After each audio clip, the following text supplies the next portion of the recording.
Speeding. Speeding. Speeding. 5, 4, 3, 2, 1. The world is changing faster than ever. What used to take decades is now taking years or even months. What you see right now is the illusion that people have had for many decades about the workplace being this secure place to work the rest of your life. For the first time in the history of our nation, our children will not do as well as us. We've seen our friends get laid off, we've been laid off, we've had our pay cut. People are overworked and underpaid. They seem to have less time and less freedom. They live under constant pressure. This is going to be forced. And so even if your employer loves you, they may have to cut you. There's something wrong that on Monday morning, the heart attack rate increases by 35%. Technology is accelerating, job security is declining. It just doesn't seem like the old models of making a living are as reliable as they used to be. Every aspect of our lives, there's a better way out there, but we're still doing it the old way. We live in the greatest country on the planet, and there are a lot of people sitting around complaining and being cynical. Like everyone's whining about this old model, and I'm like, why don't you leave it? Look at all this over here. Look at all this opportunity. Since so much of our lives revolve around our work and the way we make our living, many people are thinking there just has to be a better way. The biggest challenge facing our world today is not making money, is what are we going to do with all the displaced, unemployed people? People are afraid that they're going to make the wrong decision. People are afraid of the unknown. People are afraid that maybe I don't have the skills. Hey, sports fans. Industrial age is over. It's dead. It's dying. That's why going to school to get a job is an obsolete idea. A steady paycheck is an industrial age idea.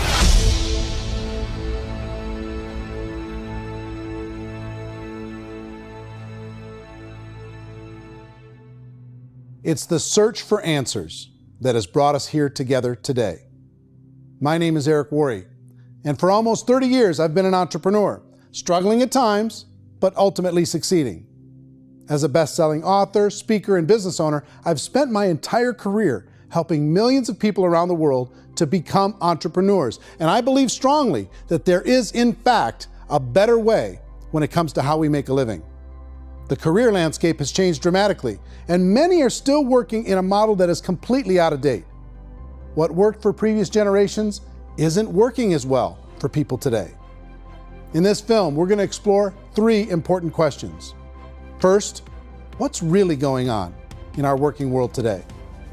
Second, in this new economy, is it better to become an entrepreneur, or is it safer to work for someone else? And third, if a person decides to become an entrepreneur and start their own business, how can they do it without taking on massive risk?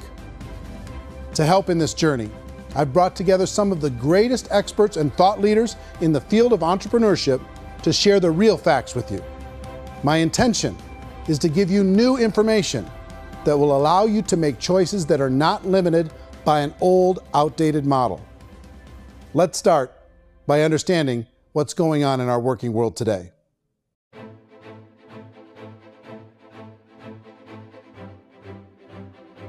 Let's look at unemployment. 30–40% of the people are honestly not working, but would be working.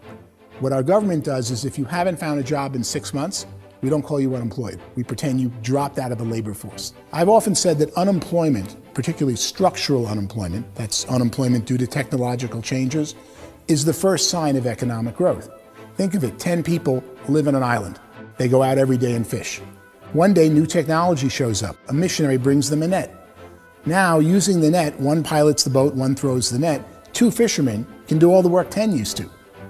That's a 500% increase in productivity, 2 doing the work of 10, in one day. You don't have to learn a lot to learn how to throw a net instead of throw a fishing line.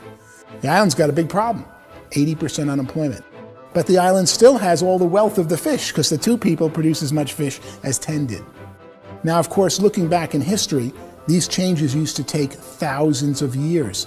And during that time, we went into farming and transportation. Some of us became doctors and some teachers and lawyers, and we developed all these new professions and new manufacturing jobs. Today, these changes are occurring literally in one day when a new technological advance occurs, and we don't have the social structures to deal with it or to retrain the unemployed people. So one of the things that I think is interesting as I travel across the country and really travel around the world is the way that we work and the way we get paid for work is changing pretty dramatically. On a global basis, everything is being turned upside down because of the rapidly advancing technologies.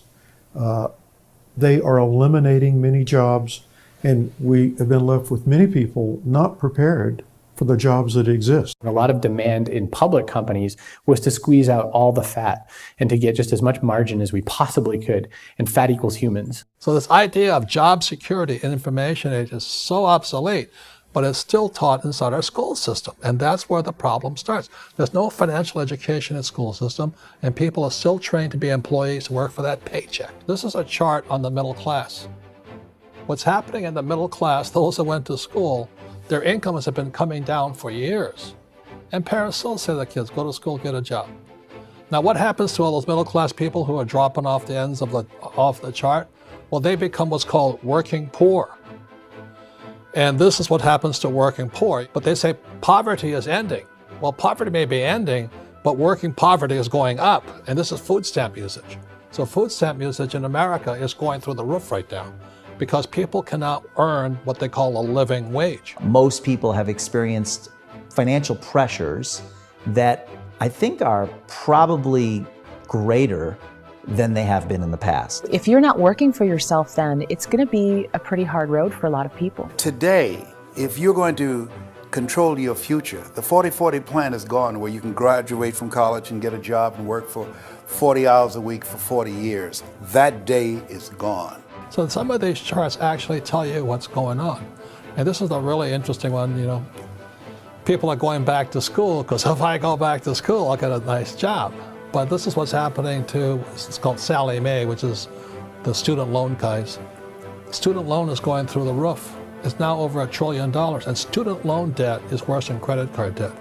So when people stop using credit card, the government got people into student loan debt. And the problem with student loan debt is you can never be forgiven. See, with credit card debt, you can declare bankruptcy and all's forgiven. But student loan debt, you can declare bankruptcy, you still owe it. It's the worst of all debt. But this is the next picture. Look at this chart here. This is what's happening to wages of college graduates. It's going down. So you go to college, you rack up all this debt, but you earn less money. Now, that's not that intelligent.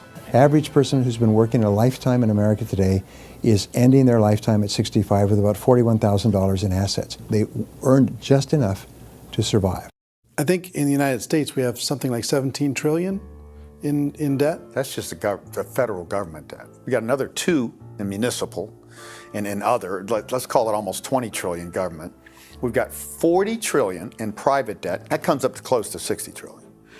When you then add something we never had before, what you were talking about, when we look at the unfunded portion of Social Security and primarily Medicare, Medicaid, that at the most conservative estimates from outside firms, Kleiner Perkins, 67 trillion and growing. That's more than all our other debt. There's less conservative estimates that say it's 84 trillion or higher. I added up conservatively $127 trillion in total debt. Debt is a financial drug. When you take it to excess, it's like taking a drug. Yeah, it makes you feel better, it enhances your performance, but at a huge cost, eventually it kills you. And so that's what happens. We keep doing more and more debt, and you get less and less results, just like a drug, until the debt gets so high that it crushes the whole system. That's where we're at, 8.2 times GDP. You know who I feel sorry for? I feel sorry for the person who dreads going to work, who is sick to their stomach on Monday morning, who hates their alarm clock, who gets a little glimmer of hope on a Wednesday because it's hump day and says, thank God it's Friday.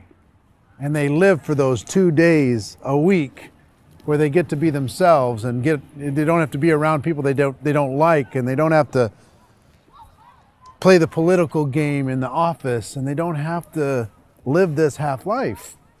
The person that works 50 weeks a year just to be able to have the 2 weeks for vacation. And you know what happens to most of them nowadays? They don't have a vacation. They have a staycation. They have time off of work, but they don't get to go where they want to go because they're overextended. They've got all this debt. They got all this situation. They hate their alarm clock. They can't sleep until they're done. They have to spend most of their life in traffic. I feel sorry for that group of people because there's a better way. They just don't know it. I see this really interesting attempt at rugged individuality in a 6x8 rectangle.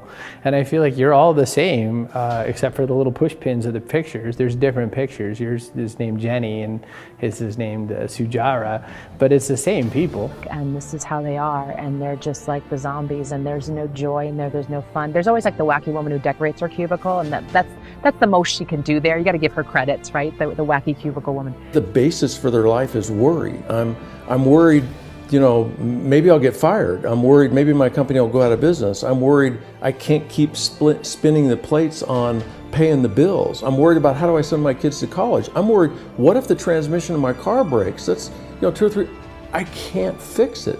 People live in a sea of worry, and it eats at them. Those signs that people held up during the Depression didn't say looking for gainful employment in a cubicle. It said looking for work. Work is what we're looking for. Job is just a unit of measurement. Work is what we're going after. It's time to look in the mirror and say, it's not the economy, it's my economy. It's my little world of where I am. I need to improve. I'm not going to wait for the economy to come back because frankly, the economy is doing great in this country. So I'm here on Wall Street, the financial center of the universe, the financial capital of the world. This is where most people's money goes to at least be held for a time, right? With interest rates in banks being effectively zero, and many experts are predicting it's going to stay at zero for the next 10, 20, even 30 years, people feel like they don't have any choice but to put their future into equities, to put their future into the hands of other people on this stock market, and hope that the stock market goes up, hope that the stocks that their advisors pick or that they pick goes up. That's one way to go, I guess. It's my personal belief that if you put your future into the hands of yourself, in other words, you have earning power by yourself, I think you're a better investment than these guys. I think you controlling your future is a better option than handing over your retirement to these guys. The average household income in the United States is approximately $50,000 a year, what they call the middle class. To reach the top 25% of income earners, you need to earn at least $90,000 a year. To reach the top 10% would be a household income of $140,000, the top 5%, $190,000, and to be in the top 1%, you'd need a combined household income of at least $380,000 a year. So here's the question. What do you think would give you the best chance to move up and get to the top 10%, the top 5%, the top 1% or beyond? In my opinion, and in the opinion of many, many experts, the answer is to become an entrepreneur, to become your own boss. I think you have to be a business owner. I can't, the only time I ever say to someone it'd be great to be an employee is when they've already told me they've surrendered. I only tell people who are wounded spiritually that they should be an employee. And it's that feeling that you get when you pick up the backpack off the little Cub Scout and say, "Don't worry, little guy, we'll get you back to the camp." You know, it is in no way a kindness when I tell someone they'd be a great employee. The other status symbol really increasingly is lifestyle. And people who can own their own business, maybe even work out of their house, that I tell you, people admire that. Like, gosh, I wish I could do that. The spirit of the entrepreneur is to be a risk taker and to be resourceful and unstoppable and to have a vision of yourself beyond where you are and not willing to settle for life as it is. Think about the great entrepreneurs. They're visionary. They have heart. They're willing to do today what others won't so they can do tomorrow what others can't. Personally, I don't think of the new economy, the old economy. I create my own economy. The entrepreneur's in control. I decide what the economy is going to be like. In the world of entrepreneurship, there are no limits. you can make as much as you want, depending on how much you want to work and how smart you are and how great a team you put together. There's no more lifetime rewarding business than being an entrepreneur. Why in America, where anyone could be anything, would people want to give up their freedom and become effectively a modern-day slave, told shut up and be here every morning at 7:30, leave at 5:30, and do what I tell you? If people decide to become an entrepreneur and work for themselves, they have some traditional options, but they're riskier than you might think. Any kind of a retail business, retail build-outs, is extremely expensive. Even just these small little yogurt stores where they're putting little yogurt machines and you get all the different flavors, you're spending $200,000, $300,000, $400,000 to open a yogurt shop. I would love to buy a Dunkin' Donuts, but it's a $500,000 or so to start. I don't quite have that just-in-case money. Risking lose it all, and most guys do 2 or 3 times, and even big guys like Branson, because I'm such a fan of his, half his companies don't work. If you make $1 million, your problems are going to go. If you make $1 billion, your problems are really going to go. Just the opposite. You and I know when you're making $1 million, you got $1 million responsibilities. You make $1 billion, you got 1,000 times $1 million responsibilities. And most people say, I'd love to be my own boss. 70% of Americans would love to be their own boss, according to recent polls. But they don't know how to get there. Because what are you going to do? One, you could buy an existing business. If somebody's selling an existing business, you have to ask why. Usually because it's probably hard. It's probably not making as much money as they hope. 2, they could buy a franchise. A little less risk, proven system, but it's expensive to be able to do that. 3, they could start something from scratch. And that's where a lot of people feel like, I don't have the chops to do it. I don't have the money. I don't have the product idea. I don't have the expertise. I don't have whatever it's going to take to be able to get there, and I can't risk my family to do it. So 4th, they could become an investor. A lot of people in this town invest to try and figure out a way, but you got to be pretty smart with that game too, right? Venture capitalists, who are the very best and most sophisticated in investing in new breakthrough businesses, make it on 1 out of 11. That means 10 out of 11 are mediocre or fail. Most of them fail. That's the risk there. An angel investor is lucky to get 1 out of 15 or 20. A business is a team sport. Like, I have to have accountants, I have to have engineers, I have to have system designers, I have to have sales, marketing, I have to have accounting, I have to have mission statements, I have to have legal and all that. The average Joe Schmo, even me, I go out there, I don't have the skills to put a business together. I think the bottom line for the 4 traditional options is they take money, sometimes a lot of it. They take expertise, and they take time. All of that adds up to just too much risk for most people. I bought a business from somebody else and it was a lot of work. And you start wondering, what did I just buy? Because I guess ultimately I own your email list and I just overpaid for it. People that start their own business, they spend a lot of money, they spend a lot of time, a lot of effort to get things started. And the more you invest on the upfront, the harder you typically work at it. Well, I can tell you what the success rate is of a restaurant. What is it? They're crazy enough. About 90% of them fail. About 90%, in how quickly? Year or less. Wow. And if we're talking non-franchise, we're talking franchise, Sure. That's totally different. Yeah. But our students aren't getting franchise restaurants. You got to invest big money. Exactly. And with someone like McDonald's, you've had to work with the company for a long period of time, really know the To even have a business. chance at investing $1 million. Have a chance, and it's a slim chance. What if there was a way that you had all the proven aspects, the comfort aspects, and you could still control your own life? What if there was both? In other words, you didn't have to create everything from scratch. You didn't have to be a super leader. All you had to do, what if there was a proven product already? You didn't have to create the product. And there's a proven system already, proven training already. Everything except an employer. That was the only thing that you didn't have. Do you think more people would be open to working for themselves in that environment?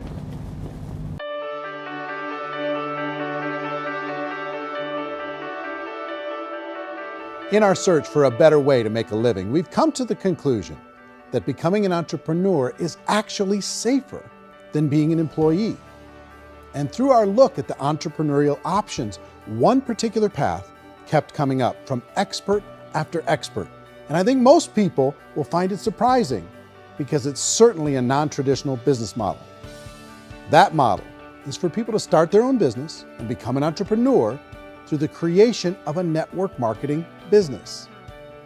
Some people call it direct selling because the product is being sold directly from the manufacturer to the end consumer, cutting out the middlemen. Other people call it multi-level marketing, or MLM, because there are multiple levels of commissions paid. The most common term today is network marketing, because network marketing best describes using a large group of independent distributors, independent entrepreneurs, to move a product or service more efficiently.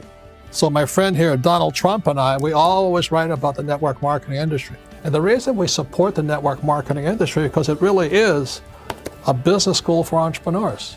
Because most people come out of school looking for a paycheck. Oh, that's terrible. I went to network marketing like that. I think if it didn't exist, we should invent it. It is that good. I think direct selling is a great way to do business today. It's very easy to get into that industry, and you can be self-employed, be in effect an entrepreneur. When we see multi-billionaires adding network marketing companies to their portfolio of companies, that would be a clue. When we see people who are very famous authors and very famous business people endorsing the industry, that would be a clue. These network marketing companies aren't $50 million companies, they're billions and billions of dollars. They lead the stock market, they're major companies. When we're going to get it? You know, and you're going to school to work for a paycheck, but if you want to be rich, be an entrepreneur, and network marketing gives you the spirit to be an entrepreneur. A traditional company will spend up to 50% of their total revenue on marketing. Network marketing companies use a different approach. Instead of having all that extensive marketing expense, they utilize a network of independent distributors to do the marketing for them. Now, why do they do this? First, because word-of-mouth advertising is so much more effective today than traditional media advertising. Second, some products need to be explained or demonstrated, and an independent salesperson can do that more effectively than an ad campaign. Third, it's completely efficient. The company only pays for the marketing of their product if a sale happens and not before. Imagine if Amazon allowed you to become an independent distributor and paid out 40% of its revenue to that distributor group. All you had to do as a distributor was recommend a product, and if a person bought it on Amazon, Amazon would take care of all the logistics, and you'd get paid for bringing the customer. Now imagine you got paid for every purchase that customer made for the rest of their lives. Well, Amazon doesn't offer this option, but network marketing companies do. 85% of all buying decisions in our society are made as a result of word of mouth or reputation. We're recommending things to each other all the time. You know, who's your dentist? Who's your doctor? Who's your lawyer? What detergent, are you using? What legal system are you using? What product are you using? We're talking to each other about the things that we love anyway. When you go into a big box retailer, you're lucky if the clerk looks you in the eye, much less gives you any detailed or accurate information about what you're purchasing. So of course, this personal information, this education coming from a friend, a neighbor, a relative, or even a stranger, but one who has experience with the product is extraordinarily valuable. As a matter of fact, network marketing can educate consumers probably better than any other form of marketing. It certainly can do better than advertising, because advertising usually has a certain hype to it and you can only get limited information. So, network marketing trumps advertising. If you were a typical sales company and you wanted to sell $1 million a month worth of product, you might go find 100 superstar salespeople. The quota would be $10,000 a month. So network marketing as a distribution system just flips the numbers. So we use 10,000 happy, raving fans of a particular product, and we don't concern ourselves so much with how much product each one of them individually sells. If they sell just $100 or $200 a month, and there's 10,000 of them, you're selling $1 million to $2 million a month worth of product. And that's the best way I can explain how network marketing works. This is the marketing arm of the company. There's not money being wasted on bricks and mortar. There's not money being wasted on inventory that's sitting stagnant somewhere. There's not of employees standing around that don't have customers. These are people that are going to connect with customers. These companies allow people to become independent distributors for extremely low cost and with no minimum time or sales quota. Essentially, they own their own business and can provide as much or as little sales as they choose. In other words, the distributor gets all the benefits of traditional business ownership without the risk. The advantage of network marketing is the ease of entry, the low risk, and the low startup cost, because almost everything else has very high risk. You can get in for a minimal investment. You're buying into a system that's already been proven, products or services that have been proven to work. The keys to network marketing is providing an opportunity for the masses to get involved, providing an opportunity for the average person who doesn't have the resources to start their own business. All of this so far is fairly straightforward, but network marketing offers another benefit, and it's this benefit that makes it so interesting for entrepreneurs. Network marketing allows a distributor to build their own network of other distributors and then compensates them on the sales created by that entire group. Direct selling is, at its base, very simple. It's the sale of a product or service to an individual on a face-to-face, one-on-one basis, just the way we're talking right now. But there's an important element as well, and that's the offering in conjunction with that sale of product, the offering of an opportunity for someone to make something of themselves. No matter what your social status is, no matter what language that you speak, I mean, look how many unbelievable people are becoming successful that speak every kind of language out there. What an awesome gift to give the world. Instead of having to work your way up in a system and prove that you could be a sales manager, they just decided everybody can be a sales manager. Everybody gets to build a sales team from day one. And so what that brought into the system of growth as a direct selling company is the concept of compounding or geometric progression. Because now you can actually grow a sales force very quickly because everybody is enrolling people in their own sales force. People who are like, oh, this is weird, I'm building a sales team, or what do you think you do at a regular company? How do you think a regular company works? Network marketing is the only industry that doesn't say your past determines your future. It looks at your past and says, okay, now what can we train you to do so you can have a great future?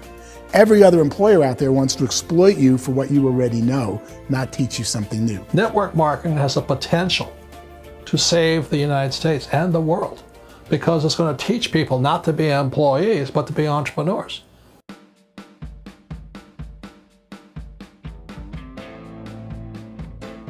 According to the Direct Selling Association, if you add up all the network marketing companies around the world, they combine to do over $178 billion a year in retail sales.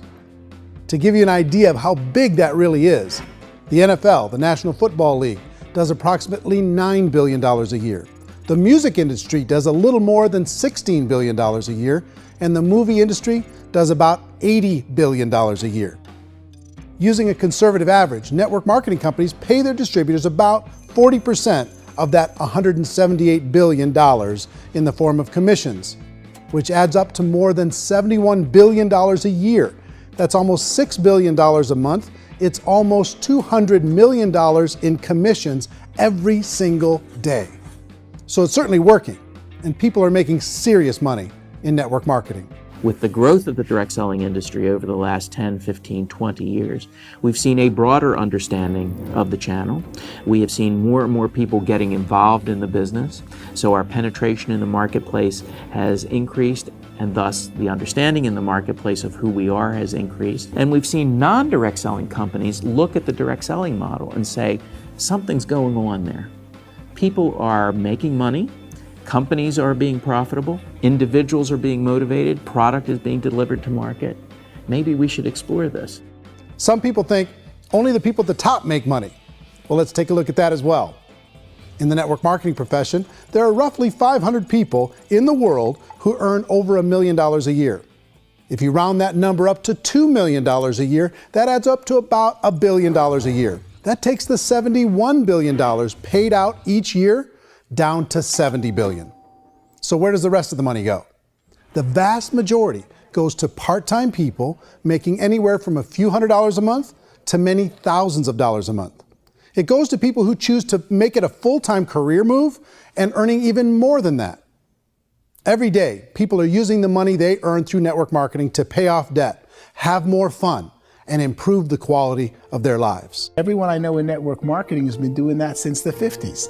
They go to work when they want to go to work. They stop working when they want to take time with their children to have a leisurely breakfast and discuss issues and drive them to school. They go back to work when they get home, wherever they're working out of. The biggest thing that I've seen is people that have become much happier in their life. MLM has probably made more millionaires of more people in more countries, and I've spoken to them in 67 countries, than any other single form of business, starting from nothing. If they have a choice between working a job for the next 10 years or working a network marketing business for the next 10 years, the result of working the network marketing business will be better.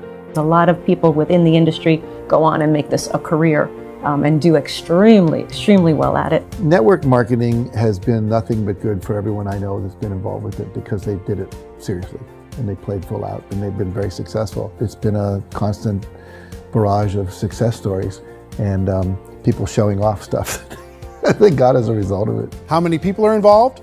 Approximately 16 million Americans and 96 million people around the world are currently participating in network marketing. And in a recent poll, 82% of those people report a good, very good, or excellent experience with network marketing. So people are happy.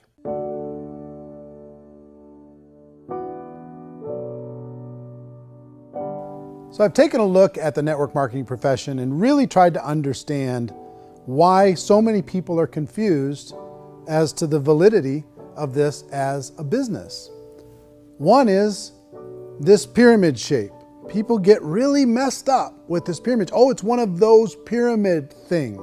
So I just think there are a lot of haters out there who really don't understand the industry and say, oh, it's a get-rich-quick scheme.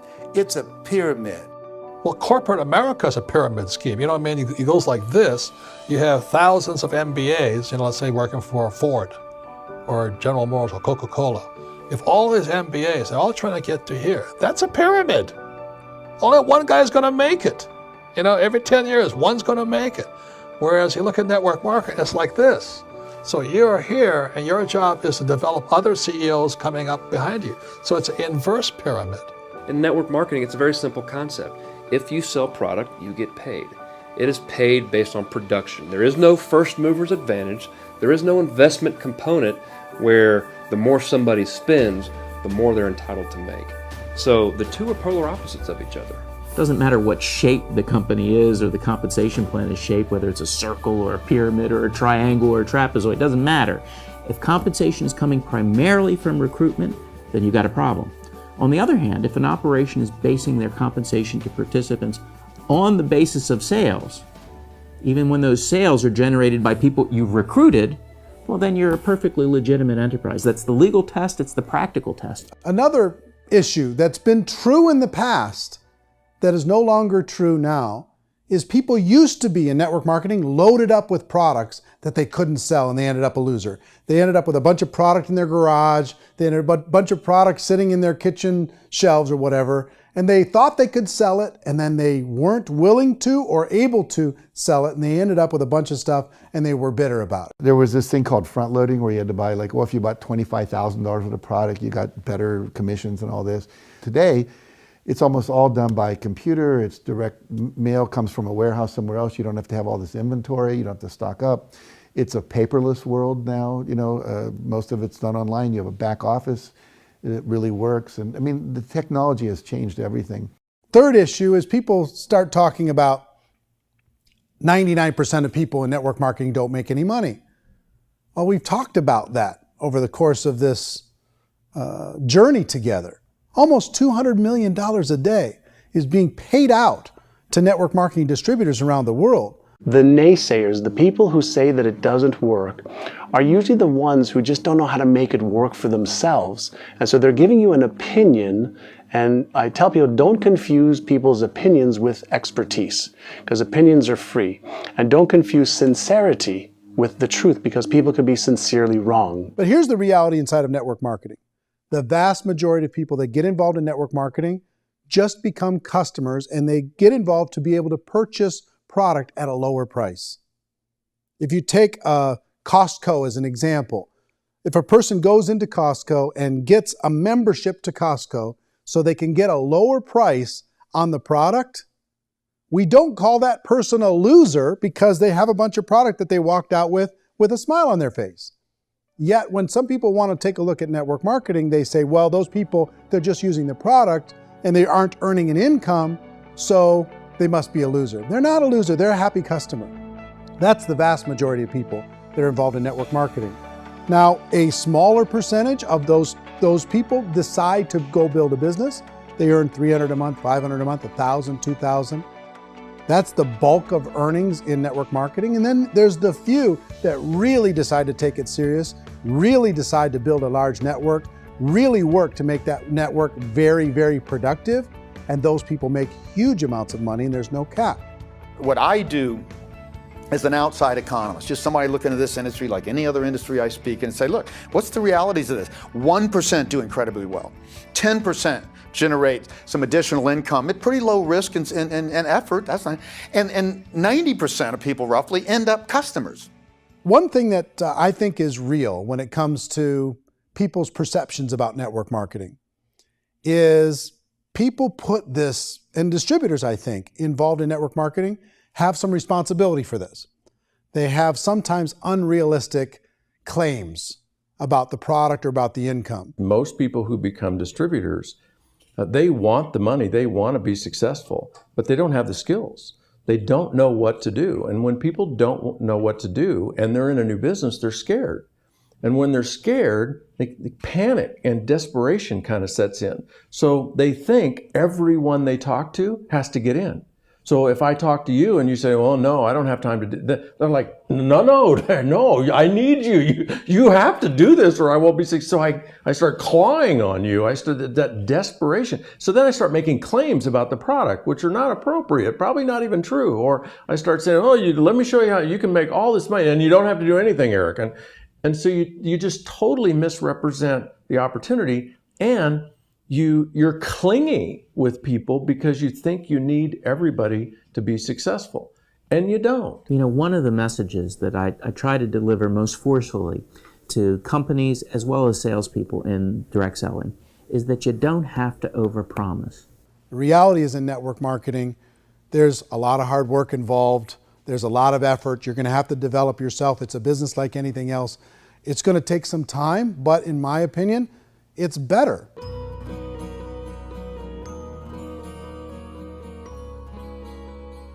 It's light years better for people starting today than it was even 5 years ago. I think it's more widely accepted now, and people understand it is a business. It is being an entrepreneur. It is being a business owner. Our belief system is based upon our evaluation of something.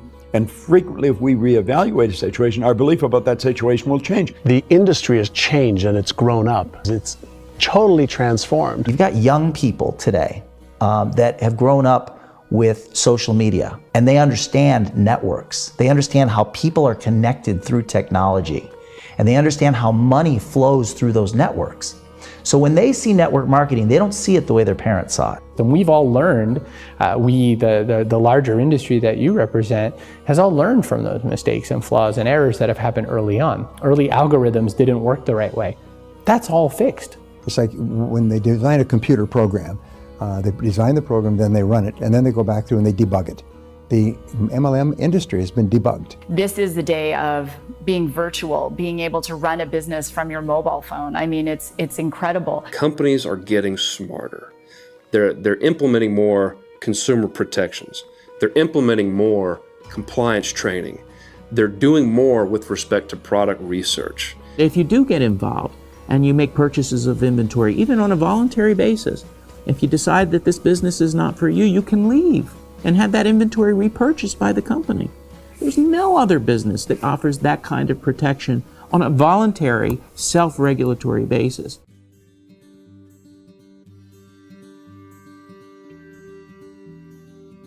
If you decide to look further into a network marketing business in order to generate more cash flow for your family, I would recommend reviewing the following 4 elements. First is the product or service. And on the product or service, I would ask 5 important questions. 1, do you like it? Is it something you would feel comfortable sharing with others? 2, is there a recognized need in the marketplace? It's hard to create a need if one isn't naturally there.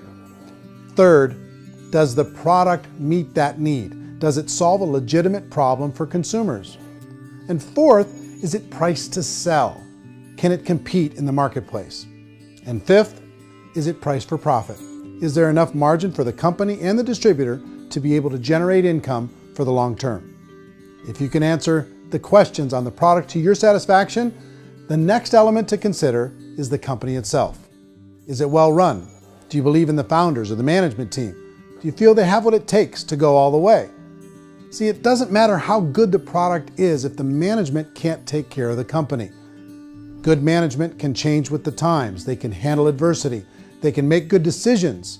Make sure you choose a company that can serve you for a long time. The third element to consider is the compensation plan. And with that, there are 3 important things to look at.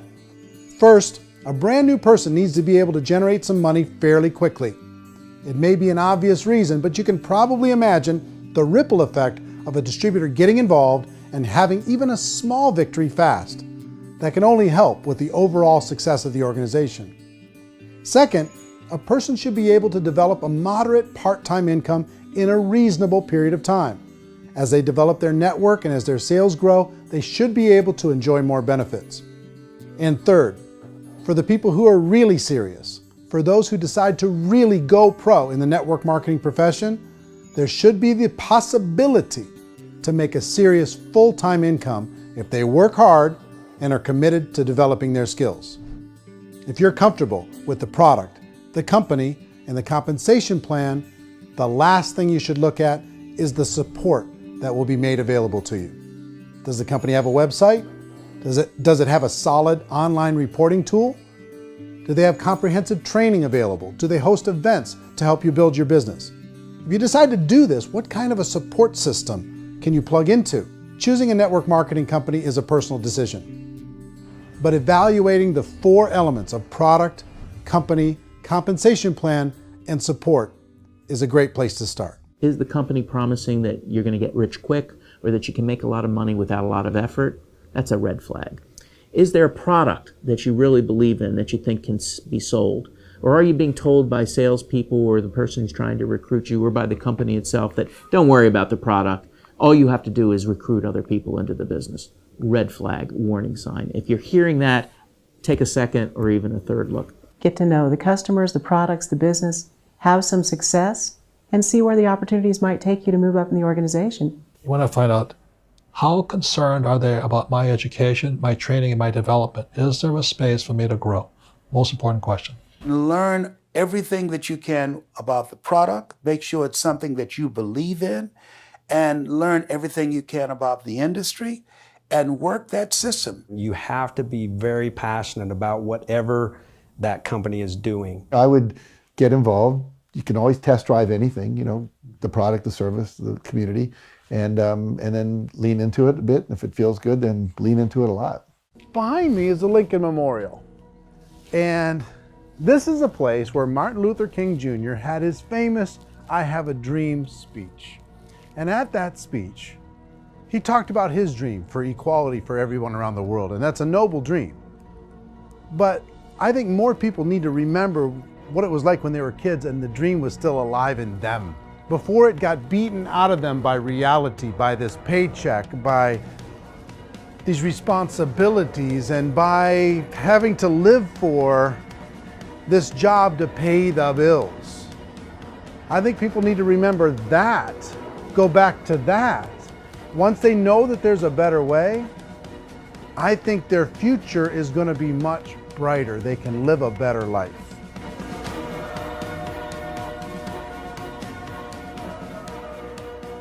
So if you're considering getting involved in a network marketing company, let me offer you just a few pieces of advice. First, network marketing isn't perfect. It's emotional, it's challenging. Like any entrepreneurial venture, it can have its up days and its down days. But if you have an entrepreneurial bone in your body, it's just better. Second, if you're gonna do it, decide to be professional. Decide to go pro. It's better to do that than just be this amateur sticking your toe in the water. Third, as any professional, you're gonna have to learn some new skills. And I promise you, inside of the network marketing profession, they're not too difficult to learn. Fourth, like anything worthwhile, it's gonna take some time. Don't expect that you're going to get to the finish line right out of the gate. And fifth, it's worth it. It's worth it to be able to take charge of your life again. It's worth it to be able to control your own financial situation. It's worth it for the people you're going to be able to spend time with. It's worth it for the things you're going to be able to see and the experiences you're going to be able to experience. It's worth it for the causes you're going to be able to contribute to, the lives you're going to be able to touch, the customers you're going to be able to help, the friendships you're going to be able to develop. I promise you, it's worth it. Remember, most people are searching for answers just like you are. But I do have to tell you the catch to network marketing. If there is a catch, if you want to understand this from an emotional point of view, people say, well, it sounds too good to be true. It's not, it's hard work. But here's the catch. Most people still don't understand it. So you're going to have to endure the loss of social esteem from ignorant people. The uneducated will think less of you. Now, if you can handle that, you're on your way. If that's going to destroy you, you know what? Entrepreneurship in general probably isn't in your future. If you can face that catch, you can become unstoppable. I want everyone to really contemplate this if they're not in network marketing. You're in a job, you probably have a mortgage, you have rent, you have debt, whatever's going on. You're in a prison. You work just hard enough to keep them from firing you, and they pay you just enough to keep you from quitting. Come on! I've been there, done that, and bought that t-shirt. In network marketing, if you run into failure, it's really just a homework lesson for yourself. There's no one to blame. You really have no excuse not to be successful. You just don't. People don't want to hear that, but there's so much available to you. If you want to be a good network marketer, be a student to the people above you, be a fellow traveler to the people on the same level, and be a teacher to those below, and know when it's appropriate to do which. People who are not afraid of asking people to buy things, or not afraid of persuading people with a chance they may say no, these people own the future. Nothing happens until something moves. So you got to go move, you got to go do something, or nothing's going to change in your life. In the beginning, you're going to do a lot of things that you don't get paid for. But as you go down the road, you get paid for a lot of things that you don't do. And your job is rehabilitate the spirit, the entrepreneur spirit in all of us. You get it back. Either give it a strong yes or a strong no, but no wishy-washy, dilly-dally stuff in the middle. There's dreams and there are nightmares, but I believe that the biggest nightmare of all is when you don't pursue your dream. You're going to see some monumental growth in this profession. It's an exciting, exciting time to be involved with the network marketing profession. The next 10 years, I see just exponential growth. When that tipping point comes, it's not a matter of asking somebody, have you ever heard about network marketing? You're really asking them, which company are you building your wealth in? We are here to fix the world, to improve relationships with other people, to improve other lives. And the real reward comes as an entrepreneur in any level from teaching somebody something and watching them soar. There is no greater reward.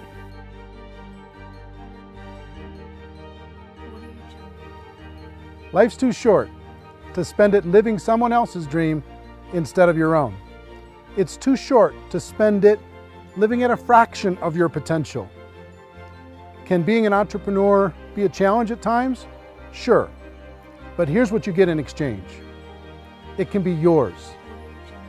Something that you built, something that you created, something that you made happen.